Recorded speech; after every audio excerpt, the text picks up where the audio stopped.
Si tu cherches la meilleure position pour dormir, viens avec nous, on est bien tous les trois dans ce cas-là fait. Mais surtout, si tu es évidemment enceinte, que tu as des douleurs de dos ou que tu ne sais pas parce que tu as entendu beaucoup de choses sur la meilleure position pour dormir en étant enceinte, on va t'expliquer concrètement pourquoi. Et pour ça, je suis avec Clotilde, merci beaucoup. Future deuxième maman, c'est ça? Audrey, est-ce que tu peux te présenter s'il te plaît? Oui, alors moi je suis Audrey, infirmière clinicienne au Canada, donc je travaille en obstétrique dans une unité famille-naissance. Globalement, on va essayer de comprendre pourquoi est-ce qu'il y aurait des meilleures ou des moins bonnes positions pour dormir. Et moi, je vais aussi vous expliquer si vous avez des douleurs de dos, que mettre en place. Mais il y a une partie un peu technique d'anatomie, tu peux peut-être nous expliquer Audrey? Alors oui, exactement. Donc on a ici une coupe transversale pour voir exactement comment est placé le bébé. Donc on a l'utérus, on a les abdos, etc. qui sont autour, qui couvrent l'enfant. Et on a surtout en fait sur le côté droit ici la veine cave. La veine cave, c'est celle qui favorise en fait les échanges placentaires. Donc quand on va déjà en fait quand on essaye de se coucher, quand on se couche, on essaye de favoriser la position sur le côté gauche pour libérer cette veine cave et favoriser les échanges placentaires. Okay. On la recommande souvent en fin de grossesse d'ailleurs quand il y a des contractions pour libérer les tensions. Ok,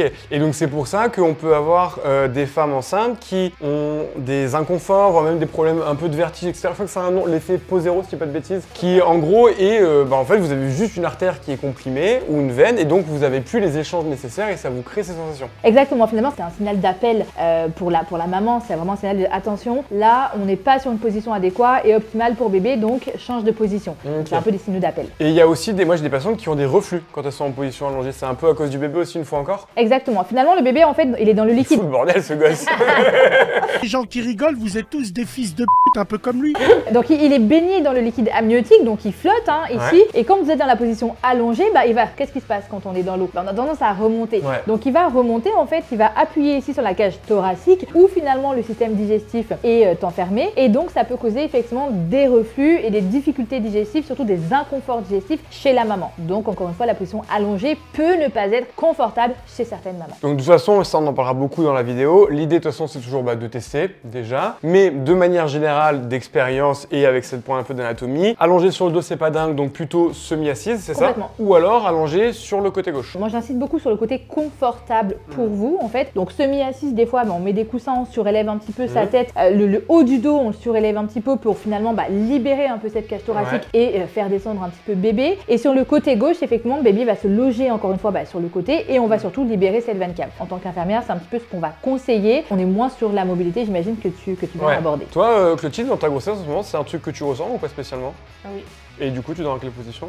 Je ne dors plus depuis 8 mois, mec.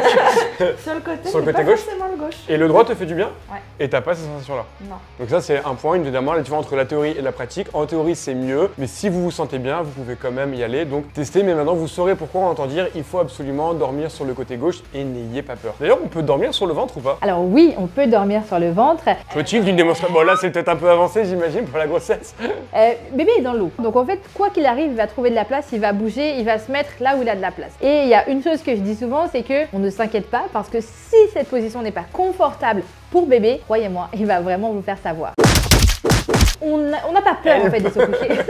Si c'était, on a peur de oh là là, je pourrais plus dormir sur le ventre, no problème, vous pouvez y aller si c'est confortable pour vous et confortable pour bébé. Donc en fait, c'est un peu comme pour ce qu'on dit souvent par rapport au sport. Il n'y a rien de mauvais pour votre bébé, il est dans de la flotte, il est très bien. Si ça va pas, il vous le fera savoir, mais en fait, testez et écoutez vos sensations et c'est des bons appels pour savoir comment faire. Par rapport aux douleurs de dos, moi j'ai quand même des patientes aussi qui sont gênées par rapport à cette posture. Moi, un outil que j'aime bien donner chez les patientes qui préfèrent rester sur le dos, c'est de juste venir mettre un petit coussin sous les genoux. En fait, en juste venant glisser ici. Pourquoi? Parce que globalement, le fait d'être en position sur le dos, selon si vous avez un matelas plus ou moins ferme ou plus ou moins dur, ça peut être inconfortable. Et en fait, en faisant ça, vous allez légèrement détendre certains muscles de la hanche, comme par exemple le psoas, que d'ailleurs, moi, je donne souvent étirer à mes patientes pendant leur grossesse quand elles ont des douleurs de dos. Et en faisant ça, ça peut légèrement soulager. Toi, tu as des outils pour mieux dormir quand on a mal au dos ou pas? Moi, je vais conseiller le coussin quand on a les jambes lourdes. Parce que tu sais, on focus beaucoup sur les douleurs de dos. Ah, c'est vrai que ça, j'y pense moins avec c'est ça. Mais en fait, dans les jambes lourdes, quand on fait un petit peu d'hypertension, la rétention d'eau, on va mettre le coussin mais un petit peu plus bas en fait pour vraiment avoir les jambes surélevées et donc essayer d'alléger un petit peu les jambes. Le coussin d'allaitement qu'on recommande d'acheter. Je voulais en ramener un mais j'ai oublié de le prendre. C'est ça.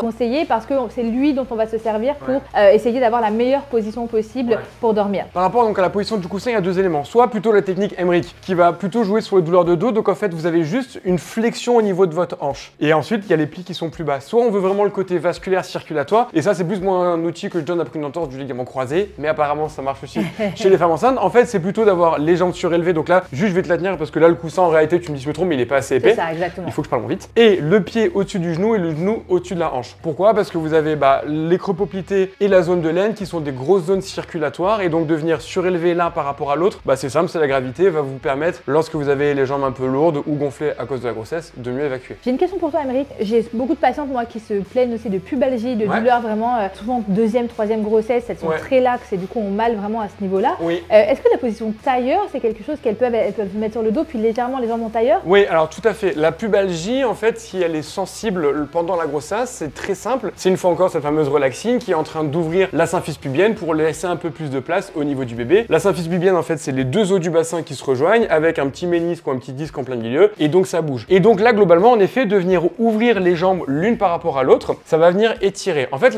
le pubis, c'est une zone de croisement entre les abdos en haut et les adducteurs qui sont en bas. Donc dès qu'on va faire bouger cette zone, ça va permettre de soulager. Et il y a une deuxième astuce que tu pourras leur donner, c'est de venir légèrement stimuler aussi les muscles. Donc soit les adducteurs, soit les abdos. Pour les adducteurs, c'est très simple, c'est les deux genoux sont pliés et là je viens serrer en fait les genoux l'un par rapport à l'autre. Donc juste ça en fait, le fait de serrer les jambes, ça permet d'activer un peu les muscles autour, donc ça a un effet antidouleur. Les adducteurs, pour faire très simple, c'est les muscles des cavaliers ou des cavalières qui permettent de serrer le cheval. Soit les abdos. Les abdos, on y va très tranquille pendant la grossesse, mais de faire des légères contractions, ça marche bien. Donc là en fait, le truc, tu mets les deux mains sur tes genoux, tu viens légèrement pousser tes genoux vers toi et tes mains vers tes genoux. Donc en gros, les jambes veulent faire ça, les mains veulent faire ça. On pousse très légèrement parce que comme on l'a vu avec la grossesse, il y a quand même le bébé qui commence à pousser sur les abdos. Mais d'avoir une petite activation dessus peut aussi avoir un effet antalgique qui peut soulager à ce moment-là. Maintenant, quand on s'allonge sur le dos, Clotilde, tu peux nous montrer un petit retournement sur le côté, s'il te plaît. Magnifique. Par rapport à la position allongée sur le côté, il y a plusieurs outils que vous allez pouvoir utiliser. Déjà, le coussin d'allaitement marche bien en général parce qu'il permet de mettre un petit coussin entre les jambes qui peut être plus ou moins confortable selon vos douleurs. Ce qu'il faut que vous essayez de faire varier pour trouver ce qui va le mieux vous correspondre, en fait, c'est surtout des angulations de la jambe supérieure mais aussi de la jambe inférieure. Donc par exemple, de venir mettre celle du haut par-dessus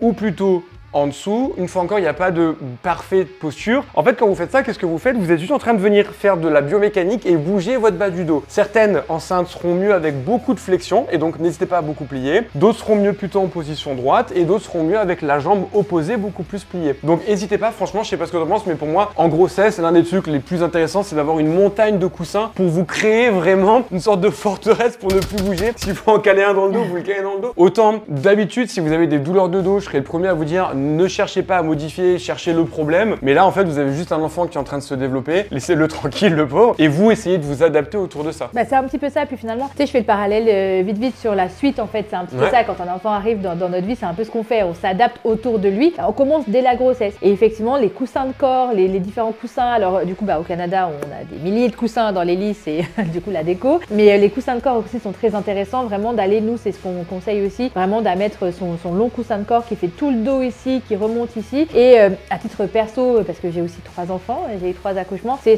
vraiment ce qui m'a sauvé des douleurs, de vraiment cette mobilité, cette position dans le lit avec la jambe devant, ça c'était parfait. Pour conclure, est-ce qu'il y a un dernier point sur lequel tu aimerais insister? Surtout en fait, tolérer de l'inconfort, mais consulter quand vous avez des douleurs qui sont prononcées, qui sont intenses, parce que vraiment parfois on a des choses au cas par cas qu'on va adapter en fonction des patientes, et je pense que tu le vois aussi, on a vraiment ce côté, ok, là des fois il y a des choses qu'on voit pas, qu'on n'a jamais vues, puis on va essayer d'aller travailler d'autres choses. Donc supportez l'inconfort qui va avec l'état de grossesse souvent, mais ne supportez pas les douleurs prononcées qui vraiment s'installent dans le temps. Toi, tu avais un mot sur le confort du coparent, il me semble. Oui, avec les coussins, nous on est confortable, mais en général, le deuxième coparent, il n'est pas très confortable. Amis coparents, on serre les dents et on essaie d'accompagner les futures mamans. J'espère que cette vidéo vous a plu. En fait, si je peux conclure très simplement, c'est tout est bon. Testez et voyez comment vous vous sentez. Ne vous inquiétez pas et accumulez un max de sommeil maintenant parce qu'après vous pourrez plus, c'est un peu ça. C'est ça. Ça, c'est pas écrit dans les bouquins, c'est d'expérience personnelle. J'espère que cette petite vidéo vous a plu. Si c'est le cas, pensez à mettre un gros pouce bleu. Si on veut plus d'infos, Audrey, où est-ce qu'on peut te retrouver par hasard? Sur Instagram au nom de Audrey HMB et bientôt un peu plus sur YouTube parce que j'aime bien ce format. Parfait. De toute façon, on vous remettra les liens dans la description. Pensez à liker vos questions dans les commentaires. Si c'est pas le cas, bienvenue sur la chaîne et pensez à vous abonner. Et à bientôt pour une prochaine vidéo.